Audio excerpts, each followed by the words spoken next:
How does a single question drive America's most powerful family into panic and bring millions of people to the streets? Jasmine Crockett's questions about Melania Trump were the first step in a revolution against immigration injustice. The CNN studio lights felt hotter than usual as Jasmine Crockett adjusted her microphone for what she thought would be a routine interview about immigration policy. It was a Tuesday evening in late September, and the Congresswoman from Texas had agreed to appear on the Situation Room to discuss the ongoing border crisis and the Trump administration's latest deportation raids. She had no idea that the next 20 minutes would ignite a political firestorm that would consume American politics for months to come. Host Anderson Cooper opened the segment with standard questions about border security and immigration enforcement. Jasmine provided thoughtful, measured responses about the humanitarian crisis created by family separations and the economic impact of mass deportations. The interview was proceeding normally until Cooper asked about the administration's zero-tolerance policy toward visa violations. "Congresswoman Crockett," Cooper said, "the administration has been very aggressive about deporting people for even minor visa infractions. What's your response to critics who say this approach is necessary for maintaining immigration integrity?" Jasmine's expression shifted slightly. She'd been waiting for this opening.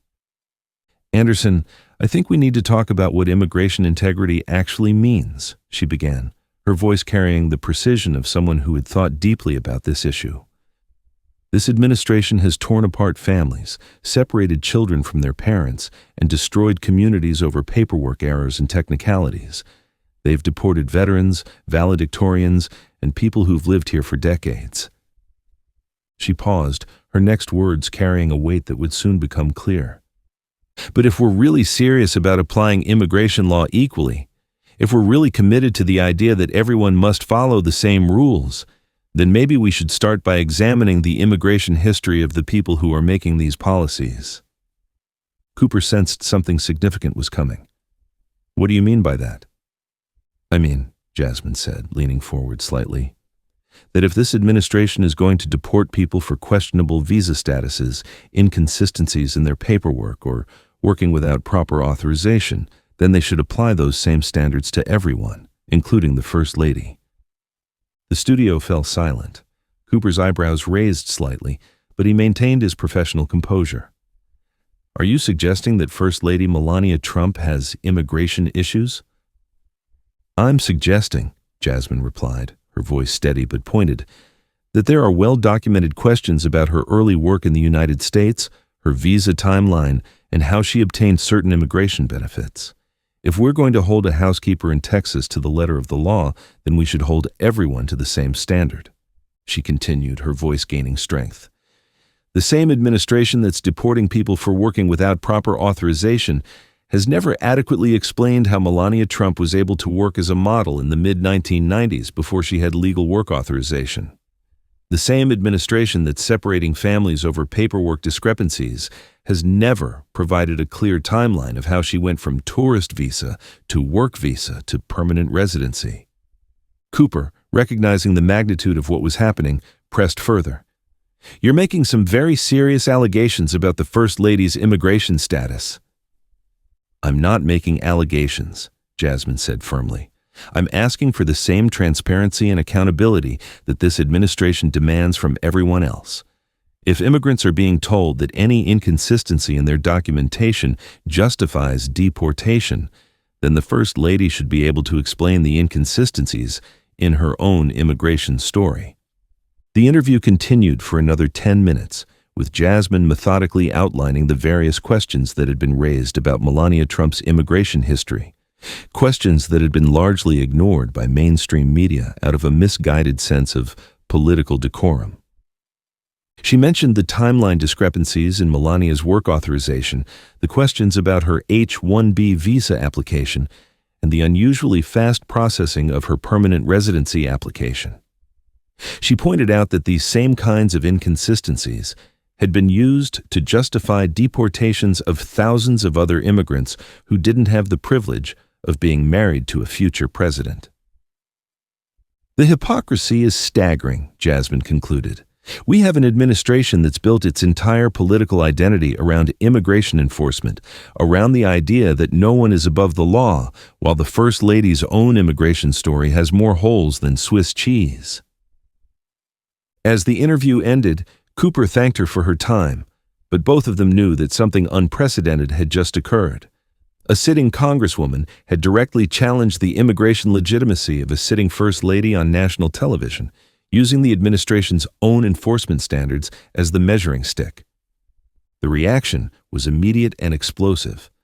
Within minutes of the interview's conclusion, social media erupted. Melania visa began trending on Twitter, with millions of Americans sharing their own immigration stories and demanding answers about the First Lady's path to citizenship.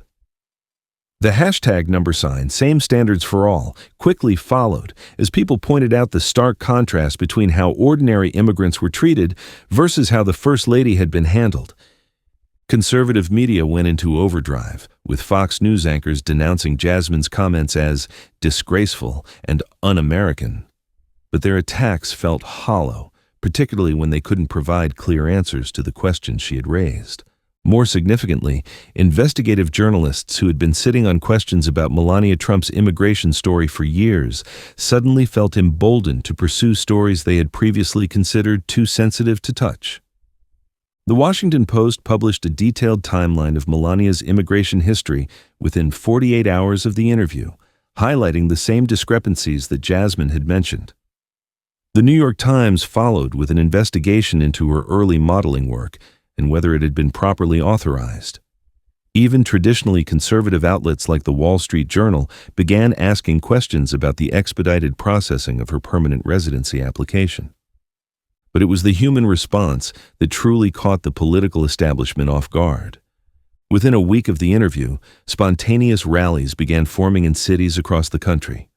In Los Angeles, over 3,000 people gathered in MacArthur Park holding signs reading, "One Law for All" and "Melania's Papers, Please." Similar demonstrations occurred in Chicago, New York, Miami, and dozens of smaller cities. The rallies weren't organized by any central authority. They were organic expressions of frustration from immigrant communities who had watched their families torn apart while the First Lady's questionable immigration history was treated as off-limits for scrutiny. Maria Santos, a DACA recipient from Phoenix who organized one of the largest rallies, explained the sentiment to a local news reporter. "My parents brought me here when I was 3 years old. I've lived here my entire life, but I'm constantly told I don't belong here because of paperwork issues. Meanwhile, the First Lady worked illegally, may have lied on visa applications, and she's treated like royalty. Where's the consistency?" The rallies created a powerful visual narrative that dominated cable news coverage for weeks. Families holding photos of deported relatives stood next to signs questioning Melania's visa status. Veterans who had been threatened with deportation despite their military service demanded to know why the First Lady received preferential treatment. President Trump's response to the growing controversy was characteristically explosive and ultimately self-defeating. Initially, the White House tried to ignore the questions, with Press Secretary Sarah Sanders dismissing them as irrelevant partisan attacks. But as the story gained momentum and more media outlets began investigating, Trump himself weighed in with a series of increasingly unhinged social media posts.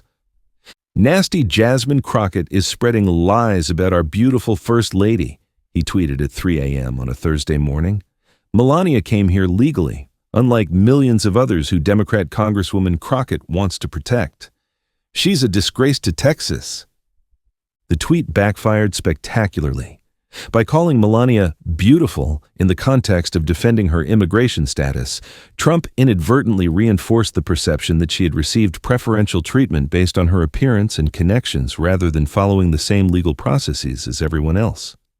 More damaging was his phrase, "came here legally, unlike millions of others." Immigration advocates immediately pointed out that Trump was essentially admitting that his wife had received special treatment, while millions of others were being deported for similar or lesser infractions. Jasmine's response to Trump's attack was measured but devastating. "The president's tweet proves exactly what I was talking about," she said during a press conference in her Dallas district office. He's dividing immigrants into categories, those who deserve special treatment and those who don't. He's admitting that there's one standard for his family and another standard for everyone else. She continued, when he says Melania came here legally, unlike millions of others, he's acknowledging that his administration is deporting people for the same kinds of documentation issues that his wife had. That's not law enforcement. That's selective persecution. The press conference was broadcast live on multiple networks, and clips of her response were viewed millions of times on social media. The contrast between her calm, factual approach and Trump's emotional, defensive tweets made her appear presidential while making him look petty and unhinged. But the real game changer came from an unexpected source, a retired immigration officer named Charles Daly, who had worked in the New York office that processed Melania's visa applications in the 1990s. Daly, a registered Republican who had voted for Trump, was watching the controversy unfold when he decided he couldn't remain silent about what he had witnessed decades earlier. In a detailed Twitter thread that quickly went viral, Daly wrote, I processed hundreds of visa applications in my 30-year career. I've never seen anything like the handling of Melania'S case. The normal procedures were bypassed, documentation requirements were waived, and processing times were expedited in ways that would have been impossible for ordinary applicants. He continued, I'm not saying she did anything illegal, but I am saying that she received treatment that no other immigrant I ever worked with received. Her case was handled with kid gloves from day one, and everyone in the office knew it was because of her connections. The thread included specific details about visa processing procedures and highlighted the discrepancies between Melania's case and standard practice.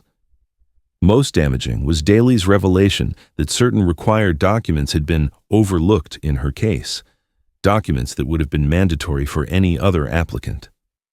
If Representative Crockett is asking for equal treatment under the law, Daly concluded, then she's asking for something that never existed for ordinary immigrants. Melania Trump received special treatment from the beginning, and everyone involved knew it. The retired immigration officer's testimony was particularly powerful because it came from someone within the system who had no apparent political motivation for speaking out. His Republican credentials made it difficult for conservatives to dismiss his account as partisan attacks.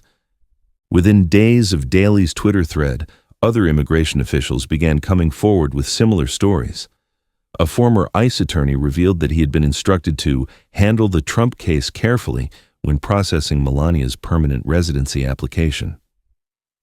A retired State Department official confirmed that her tourist visa had been extended multiple times in ways that would have been unprecedented for ordinary applicants. The accumulating evidence painted a picture of systematic preferential treatment that stood in stark contrast to the administration's zero-tolerance approach toward other immigrants. As the controversy continued to build, Jasmine found herself at the center of a movement that extended far beyond immigration policy. She was receiving thousands of emails and letters from Americans who felt that her willingness to challenge the First Lady represented a broader demand for accountability and equal treatment under the law. One letter from a teacher in Ohio was particularly moving. Representative Crockett, I wanted to thank you for asking the questions that everyone else was afraid to ask. My husband was deported last year for a paperwork error that happened 15 years ago. Our children ask me why Daddy had to leave while other people get to stay. I never knew how to answer that question until I watched your interview. Now I can tell them that some people are fighting for fairness. The human impact of the controversy was becoming impossible to ignore. Immigrant rights organizations reported that people were coming forward with their own stories of family separation and discriminatory treatment, feeling empowered by Jasmine's example to speak out about injustices they had previously accepted in silence. The movement began to take on a life of its own, with local organizers creating truth and reconciliation forums where immigrants could share their experiences and demand equal treatment under the law. These grassroots events, held in community centers and churches across the country, created a powerful counter-narrative to the administration's anti-immigrant rhetoric. Meanwhile, the political establishment struggled to respond to the growing crisis. Republican leaders found themselves in an impossible position. They couldn't defend the obvious disparities in Melania's immigration treatment without undermining their own party's enforcement messaging. But they also couldn't abandon the First Lady without appearing disloyal to their base. Some Republicans attempted to change the subject by attacking Jasmine personally, but these attacks backfired when she responded with detailed policy proposals rather than engaging in personal feuds.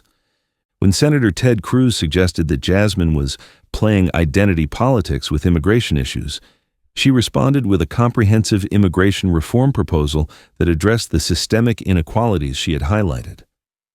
"Senator Cruz says I'm playing identity politics," she said during a speech at the University of Texas. "But when families are being separated based on their skin color, their accent, or their country of origin, that's not identity politics. That's identity persecution. When some people get special treatment while others get deported for the same infractions, that's not equal justice. That's selective justice." Her reform proposal included provisions for reviewing cases where deportations had been based on the same kinds of documentation issues that had been overlooked in Melania's case. It called for transparency in visa processing and established clear standards that would apply equally to all applicants, regardless of their connections or circumstances. The proposal gained surprising support from some moderate Republicans who recognized the political danger of appearing to defend a two-tiered justice system. Senator Lisa Murkowski of Alaska announced that she would review the proposal, while Senator Susan Collins of Maine suggested that some of its transparency provisions deserved consideration. But it was the grassroots support that truly drove the movement forward. College students organized immigration fairness campaigns on campuses across the country.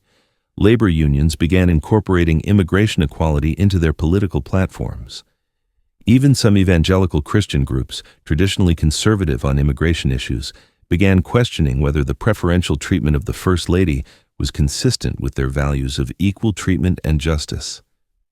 The momentum reached a tipping point when a group of military veterans who had been threatened with deportation despite their service organized a march on Washington. The Veterans for Equal Justice March drew over 50,000 participants, including many who had never previously been involved in immigration activism. The march's most powerful moment came when Sergeant Maria Rodriguez, a Iraq War veteran who had been facing deportation proceedings, spoke from the steps of the Lincoln Memorial. "I served 3 tours in Iraq," she said, her voice carrying across the National Mall. "I earned my citizenship through blood and sacrifice. But this administration tried to deport me over a paperwork error, while giving special treatment to someone who may have worked illegally and definitely received preferential processing. That's not the America I fought for." The Veterans March received extensive media coverage and created a powerful visual narrative that was difficult for immigration hardliners to counter. The sight of decorated veterans demanding equal treatment while highlighting the First Lady's privileged immigration experience undermined the administration's claims about national security and rule of law. Trump's response to the Veterans March was another self-inflicted wound. In a Twitter rant, he suggested that the veterans were probably not real Americans anyway, and claimed that their complaints about Melania were fake news created by the radical left.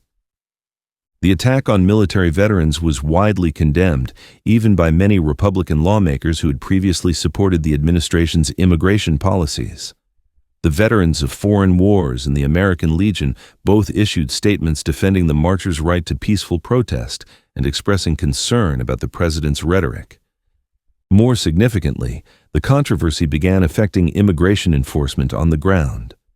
Immigration judges reported that defense attorneys were increasingly using the Melania standard in their arguments, pointing out that their clients were being deported for infractions that had been overlooked in the First Lady's case. Several high-profile deportation cases were put on hold, pending review of whether the same standards that had been applied to Melania Trump were being applied to other immigrants. The administration found itself in the awkward position of either defending obvious double standards or acknowledging that their enforcement practices had been discriminatory. The legal challenges created by the controversy forced the administration to confront the systemic inequalities in immigration enforcement that advocates had been highlighting for years. Courts began requiring ICE to justify why certain immigrants were being deported for infractions that appeared to be similar to those that had been overlooked in the First Lady's case. As the movement continued to grow, Jasmine found herself being invited to speak at events across the country. Her speeches drew huge crowds and were regularly interrupted by standing ovations, but she consistently used her platform to highlight the experiences of immigrant families rather than focusing on her own role in the controversy. During a speech in Austin that drew over 12,000 people, she shared the story of her own family's immigration experience and connected it to the broader issues of fairness and equal treatment. "My grandmother came here from El Salvador in the 1960s, she told the crowd. She worked as a housekeeper, cleaned offices at night, and sent money back to family members who were trying to survive civil war. She followed every rule, filled out every form, and waited years for each step of the process." She paused, her voice carrying the weight of personal experience. She didn't have connections. She didn't have a modeling contract. She didn't have a future president paying for her lawyers. She just had hope and determination and the belief that America was a place where everyone could be treated fairly. The crowd was completely silent, hanging on every word. "That's the America I'm fighting for," she continued. "Not an America where your treatment depends on who you know or what you look like, but an America where everyone gets the same chance to build a life and contribute to our communities." The speech was viewed millions of times online and became a defining moment in the movement for immigration equality. It demonstrated that the controversy had evolved beyond questions about Melania Trump's specific case to become a broader demand for fairness and consistency in immigration policy. 6 months after her initial CNN interview, Jasmine was invited to deliver the keynote address at the annual National Immigration Forum, the largest gathering of immigration advocates in the country. Her speech, titled "Equal Justice Under Law," laid out a comprehensive vision for immigration reform based on the principles of transparency, consistency, and equal treatment. "The question I asked 6 months ago wasn't really about one person's immigration story," she told the audience. "It was about whether we believe in equal justice under law or whether we accept that some people get special treatment while others get deported for the same infractions." She outlined specific policy proposals that had emerged from the movement, including standardized visa processing procedures, transparency requirements for immigration decisions, and review mechanisms for cases where deportations had been based on selective enforcement. "We've proven that when people demand fairness, when they refuse to accept double standards, when they organize and speak out, they can change the conversation and change the system," she said. "But the work isn't finished. We won't stop until everyone receives the same treatment under the law, regardless of their connections, their appearance, or their political relationships." The speech received a lengthy standing ovation, but more importantly, it demonstrated how a single question about immigration consistency had evolved into a comprehensive movement for systemic reform. The long-term impact of the controversy extended far beyond immigration policy. It had demonstrated the power of direct questions and moral clarity in challenging systems that had operated on double standards for decades. It had shown that ordinary people, when presented with clear evidence of inequality, would demand change even when the political establishment preferred to maintain the status quo. Most significantly, it had proven that asking uncomfortable questions about powerful people could create space for broader conversations about justice and fairness that had been suppressed by political correctness and institutional deference. The controversy had transformed Jasmine from a relatively unknown Congresswoman into a national figure, but she had used that platform to elevate the experiences of immigrant families and to demand systemic changes that would benefit millions of people. As she reflected on the experience during a quiet moment in her Capitol Hill office, Jasmine was asked by a reporter what she hoped her legacy would be. "I hope people remember that democracy works when we ask hard questions of powerful people," she said. "I hope they remember that equal justice under law isn't just a slogan. It's a principle that requires constant vigilance and courage to maintain." She paused, looking out at the Capitol dome visible through her office window. But mostly, I hope they remember that in America, your immigration story shouldn't depend on who you know or who you're married to. It should depend on the same laws, the same procedures, and the same standards that apply to everyone else. The controversy had ended where it began, with a simple demand for equal treatment under the law. But that simple demand had grown into a movement that changed how America talked about immigration, accountability, and justice. The question that had started it all, whether the First Lady should be held to the same standards as everyone else, had been answered not just in words, but in the actions of millions of Americans who had decided that fairness and consistency were worth fighting for. The revolution against immigration and justice that had begun with a single question on CNN had become a permanent part of American political discourse, ensuring that future debates about immigration would be grounded in principles of equal treatment rather than selective enforcement. And at the center of it all was the recognition that sometimes the most powerful weapon against injustice is the simple act of asking why some people get special treatment while others are left behind. The movement that began with Jasmine's CNN interview had reached a critical mass that even the most powerful political institutions could no longer ignore. What started as a question about immigration consistency had evolved into a comprehensive challenge to the entire framework of American immigration policy, forcing a national reckoning with decades of selective enforcement and institutional bias. The turning point came when a coalition of state attorneys general, led by New York's Letitia James and California's Xavier Becerra, announced a coordinated investigation into immigration processing irregularities. The investigation, dubbed Operation Equal Justice, would examine whether preferential treatment in visa processing constituted a violation of federal equal protection principles. Representative Crockett's questions have exposed what appears to be a systematic pattern of discriminatory treatment in our immigration system, Attorney General James announced during a press conference in Albany. If there is evidence that some immigrants received preferential treatment while others were subjected to enhanced scrutiny based on their country of origin, appearance, or connections, then we have a constitutional obligation to investigate. The multi-state investigation sent shockwaves through the immigration legal community and created unprecedented pressure on federal agencies to release documents that had been classified or withheld for decades. For the first time in American history, the visa processing of a sitting First Lady was being subjected to the same scrutiny that ordinary immigrants face daily. The investigation's preliminary findings were damning.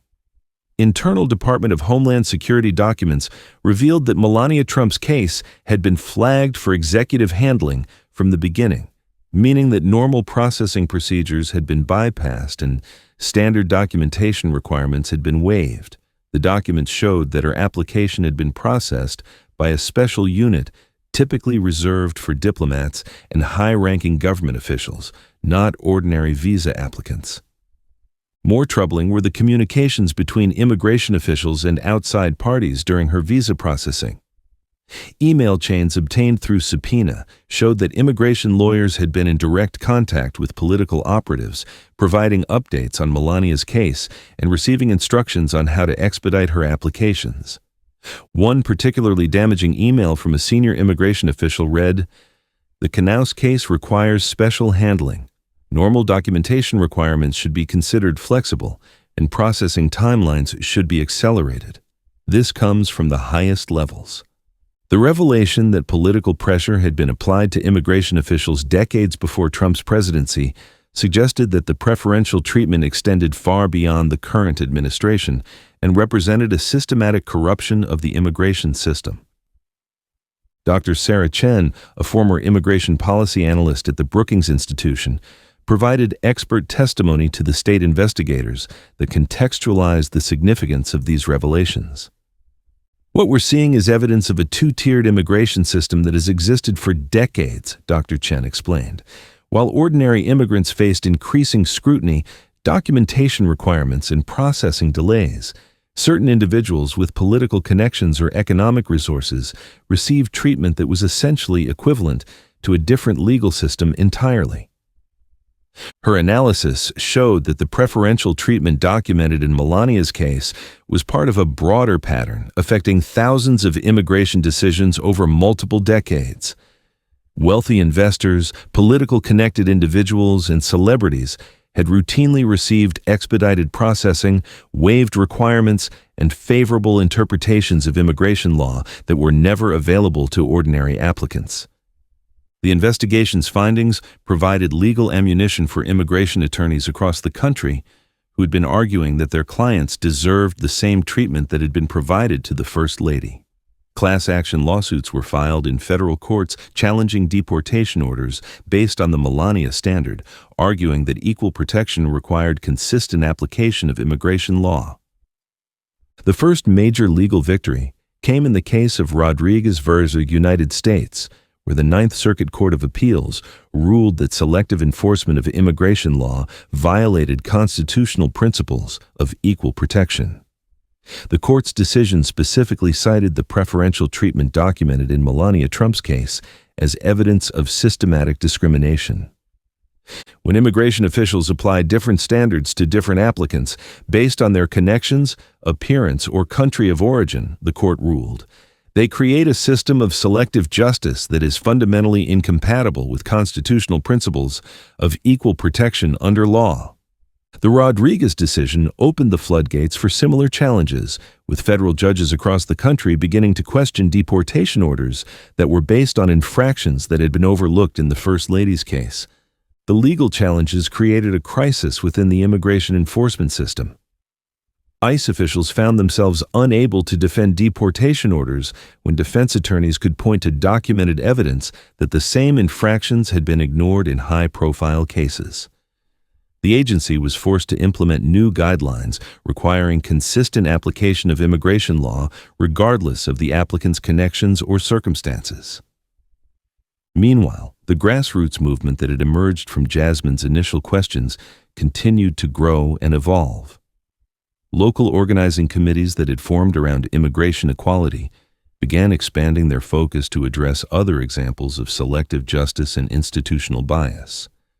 The Equal Justice Network, a coalition of immigrant rights organizations, labor unions, and civil rights groups, announced a comprehensive campaign to challenge discriminatory treatment in multiple areas of government policy.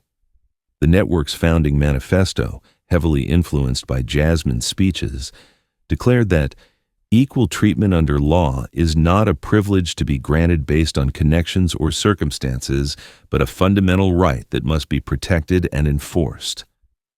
The network's first major initiative was the Transparency and Accountability Act, federal legislation that would require government agencies to publish detailed statistics on how their policies were applied to different demographic groups. The bill would create independent oversight mechanisms to investigate complaints of discriminatory treatment and establish legal remedies for individuals who had been subjected to selective enforcement. The legislation gained unexpected support from some Republican lawmakers who recognized that the principles of equal treatment and government accountability transcended partisan politics. Senator Ben Sasse of Nebraska, while careful not to criticize the Trump administration directly, acknowledged that government agencies should be held to consistent standards regardless of who is in power. The bipartisan support for transparency measures reflected a broader shift in American political discourse that had been catalyzed by the immigration controversy. Public opinion polling showed that large majorities of Americans, regardless of party affiliation, supported the principle that government policies should be applied consistently to all citizens. The movement's influence extended beyond immigration policy into other areas where selective enforcement had created systematic inequalities. Criminal justice reformers began using the Melania'S standard to challenge disparities in prosecution and sentencing. Environmental justice advocates applied similar arguments to regulatory enforcement that had disproportionately affected low-income communities. The academic community also embraced the framework that had emerged from the immigration controversy. Law schools began offering courses on selective justice and constitutional equality that examined how discriminatory application of law violated fundamental democratic principles. Political science departments developed research programs focused on institutional bias and selective enforcement across different policy areas. Dr. Michael Torres, a professor of public policy at Georgetown University, authored an influential paper titled "The Crockett Doctrine: Equal Enforcement and Democratic Legitimacy" that analyzed how the immigration controversy had exposed broader problems with selective justice in American governance. Representative Crockett's questions didn't just challenge immigration policy, Dr. Torres wrote. They challenged the fundamental assumption that government agencies can apply different standards to different people based on their social, economic, or political status. This challenge has profound implications for how we understand democratic governance and the rule of law. The international community also took notice of the American immigration controversy and its implications for global migration policy. The European Union's Parliament passed a resolution commending the transparency and accountability measures that had emerged from the controversy, while calling for similar reforms in EU immigration processing. The United Nations High Commissioner for Refugees cited the American movement as an example of how civil society could effectively challenge discriminatory treatment of migrants and refugees. The Commissioner's annual report specifically praised the courage of political leaders like Representative Crockett, who are willing to demand equal treatment for all immigrants regardless of their connections or circumstances. The international attention put additional pressure on the Trump administration to address the systematic inequalities that had been exposed by the controversy. State Department officials found themselves facing questions about American immigration policy at international conferences and diplomatic meetings. The pressure intensified when several European allies began questioning whether the United States could credibly advocate for human rights and rule of law internationally, while maintaining a discriminatory immigration system domestically. The contradiction between American rhetoric about equal justice and the documented evidence of selective enforcement created diplomatic complications that extended far beyond immigration policy. As the one-year anniversary of Jasmine's CNN interview approached, the movement had achieved victories that would have been unimaginable when she first raised questions about Melania Trump's immigration history. Federal courts had established new precedents for equal protection in immigration law. State and local governments had implemented transparency measures that made discriminatory enforcement much more difficult to conceal. Most importantly, the controversy had changed how Americans talked about immigration and government accountability. The principle that everyone should be held to the same standards, regardless of their connections or circumstances, had become a mainstream political position that even conservative politicians found difficult to oppose.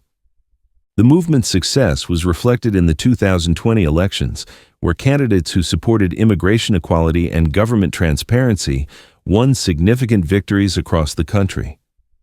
Exit polls showed that voters, regardless of party affiliation, prioritized equal treatment under law and government accountability as key issues in their voting decisions. Jasmine herself had been transformed by the experience from a relatively unknown Congresswoman into a national leader on issues of justice and equality. She was invited to speak at the Democratic National Convention, where her address on equal justice under law received one of the longest standing ovations in convention history. But she consistently used her platform to highlight the experiences of immigrant families rather than focusing on her own role in the movement.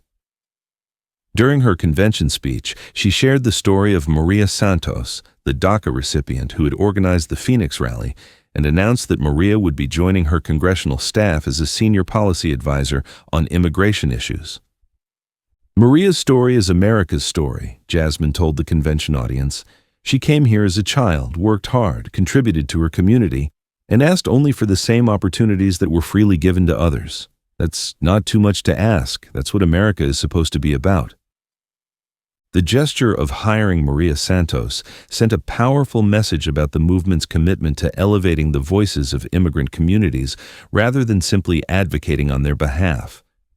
It demonstrated that the changes being demanded were not just about policy, but about who gets to participate in the democratic process and whose voices are heard in government decision-making.